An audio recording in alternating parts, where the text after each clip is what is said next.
Well, there's a lot to cover in just a couple of short videos here, but we'll do our best. Towards the end of this video, be sure to get the instructions for completing the discussion thread activity, which I'm moving back to Monday at midnight. Normally there's Sunday at midnight, but because it's a holiday and I'm getting these up just a little bit later, I'm going to give you just one more day, all right? And then another way to put it is I can't help but ruin your Labor Day, sorry. The other thing is we'll have some information about the quiz questions at the end of this as well, so stay tuned to that. I'm going to talk a little bit about some of the other things that come up, especially in the text. We were left off a little bit with this question of the limits of human endurance. Did it surprise you that point at which she reveals that she actually took food from a child?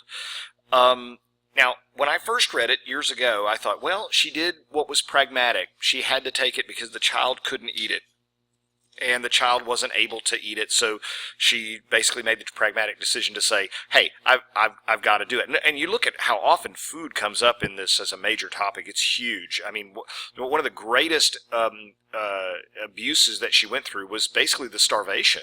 And, of course, that was happening because the Native Americans were starving as well, and that was part of the strategy or plan to basically starve them out. The part of the English leadership or hierarchy there. So food is constantly coming up. She talks about being hungry all the time.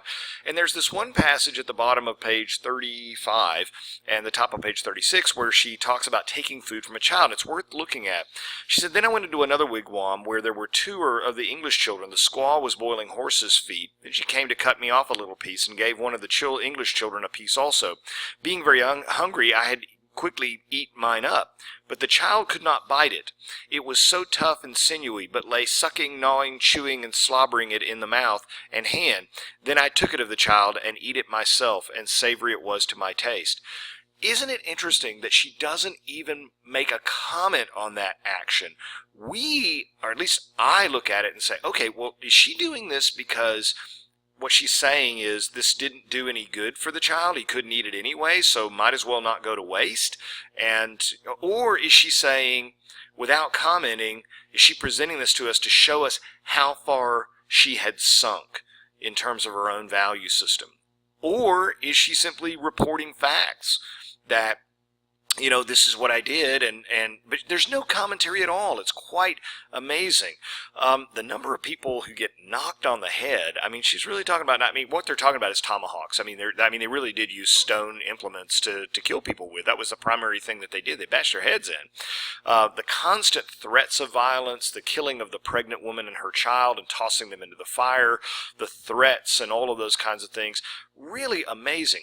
Being separated from her children was something that was traumatic, and she, you know, obviously some of her children died. She was reunited later with certainly her daughter Mary at one point.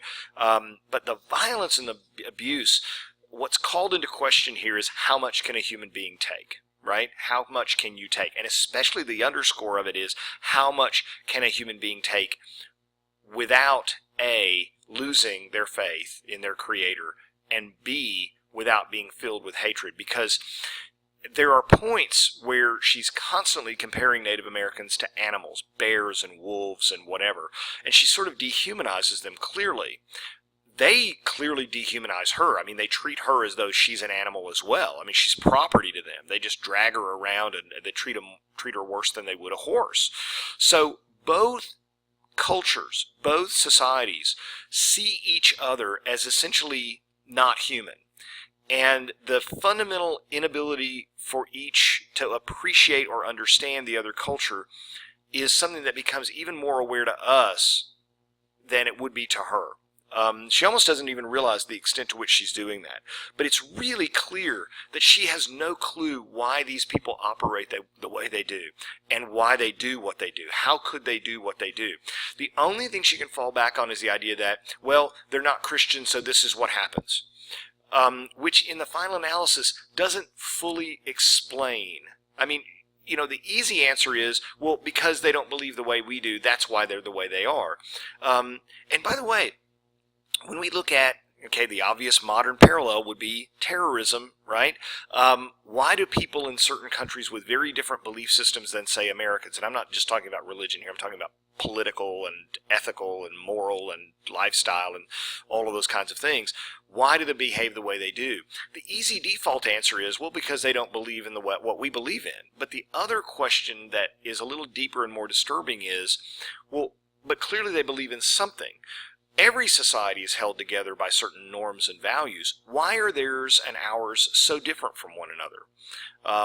That's the thing that is the surface of which is scratched here, but not really yeah, she's shown something, she's experiencing something she doesn't understand.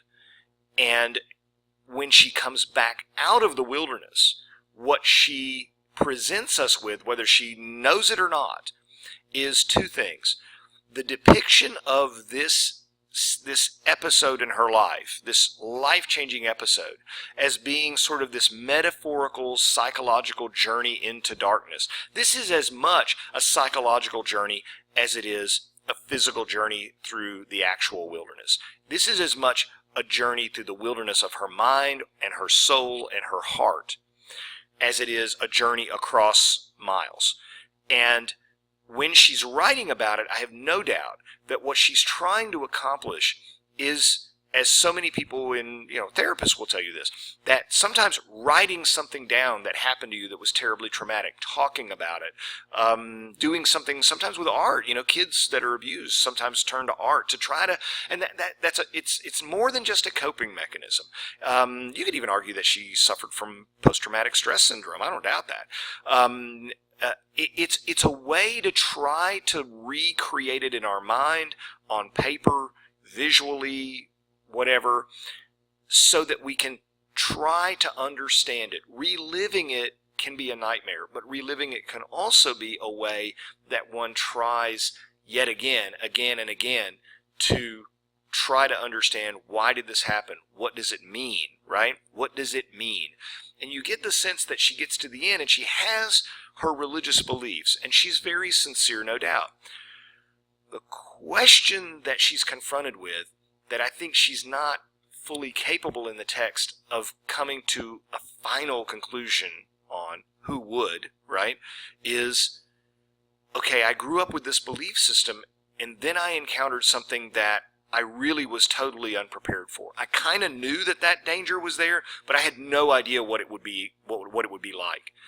And now I'm left, after this experience of trying to connect my belief system, my religion, the things I live by, the things I was brought up with, and try to reconcile that with a world that I just was not prepared to fully appreciate or understand. How do I put my pieces back together? How do I make this set of experiences, traumatic as they were, make sense for me? Now that's because of that, it's a deeply, deeply interesting psychological portrait, and very personal. And I believe, you be the judge as well, I believe a pretty honest one. Now, it's from her perspective. It's not from the perspective of a Native American. It's not going to be. So what she says is colored by her perspective and her beliefs. But I don't think she's making up whoppers. I think she's really telling us what she would. First of all, I think she's a very religious woman and takes her faith very seriously. And so I think there's a great deal of credibility in that. Now, you may not think that the way she colors what happened is the way you might particularly put a spin on it. But I don't doubt that the events happened the way that she did. And one of the reasons why I think that she has a great deal of credibility in that respect is when she talks, and I don't know if you caught this, this is over on page 45, one of the main things that you're thinking about, you're thinking, she's kidnapped by these people, she's a female, was she ever violated sexually? And she addresses this point blank towards the end. She says, yet not one of them ever offered the least abuse of unchastity to me, which is probably the most polite way of saying they did not sexually assault me. In word or action, though some are ready to say, I speak it for my own credit, but I speak it in the presence of God and to His glory. Now, why does she add that second line? Well, because, hey, look, it's pretty much a huge part of the human track record to blame victims, okay? So some people probably came back and said, well, you're only saying that they didn't sexually violate you because you don't want the shame associated with having been raped. To modern people who are educated and enlightened, the very idea that people who have been violated ought to be ashamed is, well, you can figure that one out. I don't know where that comes from, but it certainly is part of what people in different cultures have thought, and they still do today, blaming the victim for this kind of thing. And she says, no, that's not true. I am telling you the truth. They never touched me. They never even insinuated that they would touch me. You make of it what you will. I happen to think she's probably telling the truth. I mean, no one knows for certain, but she says God's power is as great now and as sufficient to save as when he preserved Daniel in the lion's den, and so on and so forth. I think she's a very devout person. I don't think she would lie to save her reputation, even though we think that's kind of a twisted thing for her to have to do. But she does talk about providence on the preceding page. She talks about all of the different things that she's trying at the end to kind of come to some conclusions. She sort of numbers off several different things here. This number 5. Another thing that I would observe is the strange providence of God turning things about. When the Indians were at the highest and the English at the lowest, I was with the enemy 11 weeks and 5 days, and not 1 week passed without the fury of the enemy and some desolation by fire and sword upon one place or another. And what she says is really, things turned around right when the Indians seemed to have all the advantages and the English didn't. And she said, I don't believe that happened by chance. I believe that was God's providence. Well, she's a Puritan and she's a staunch believer in providence. So naturally, she would believe that. But it's even on the preceding pages, on 42 and 43, you see she says, but before I go any further, I'd like to take leave to mention a few remarkable passages of providence, right? So these are all providential sorts of things. Number 1, she says, of the fair opportunity lost in the long march a little after the fortnight, when our English army was so numerous and in pursuit of the enemy and so near to overtake several and destroy them. And despite all of this, I still got captured. They still held on to it. I mean, the English should have overtaken them and they didn't. That's God's providence as well. God allowed the Native Americans to continue to keep us in captivity, to continue to persecute us. You say, well, I thought providence was always God coming to the rescue. No. In a Puritan mind, providence is God being involved directly in human affairs, whether it is to your advantage or to your disadvantage, that all things according to God and God's plan, you see. So she says, but what shall I say? God seemed to leave his people to themselves and order all things for his holy ends. So she's basically insinuating that God allowed this to happen to us because he felt we needed retribution or punishment. Maybe we were being slack in some way, and God says, I will teach you a lesson and take away my protection and allow them to do this. But number 2 is a really interesting one, because I want you to think about this, and we'll talk about this a little bit further if you want.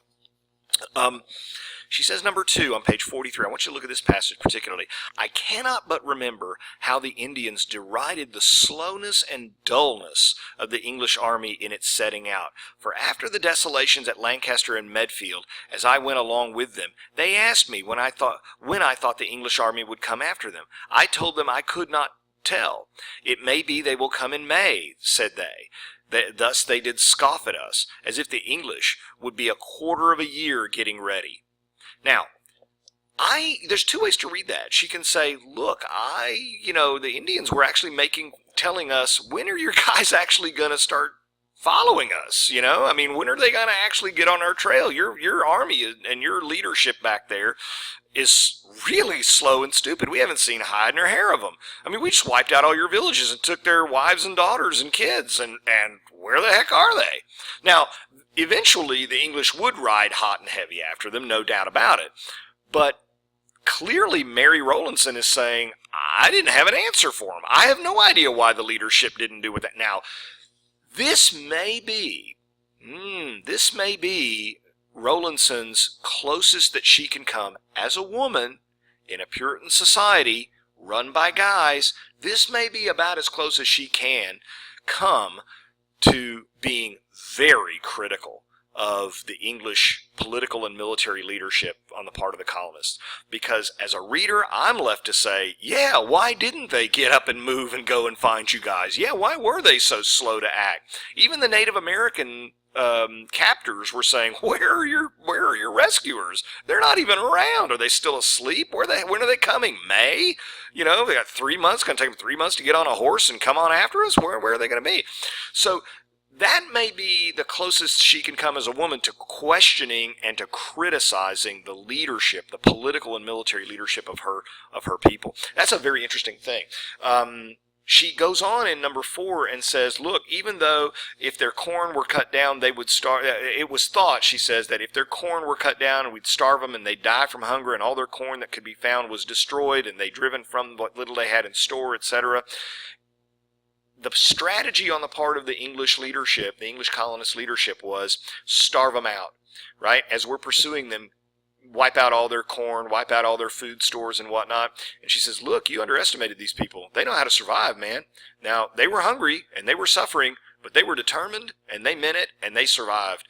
And that was a stupid strategy. So taking number 2 and number 3 together, and number 4 together, there's an implicit but really strong criticism of the political leadership of the English colonists. What she's saying is our leaders suck and they were stupid. And if you want to read even more closely into number 1 from that list, you might say, you know what? God was punishing us because we had a bunch of dummies in charge and they were asleep at the wheel. And this was a wake-up call. And after this, we didn't shirk our duty, and we didn't fail to do what we had to do to protect ourselves, but we were thumped and taught a lesson. That's really, if you see it that way, this is a fairly subversive kind of text. Now, there are many other things in there. I'm going to open up 2 discussion threads. I'm going to ask you to contribute to at least one of the 2 threads. You can contribute to both of them if you want. Don't forget in the discussion threads that I open up, this time we won't have you start your own threads. You just do one of the 2 that I open up, and you just contribute. Check in from time to time, the next day, whatever, and respond to some people's thoughts or ideas, okay?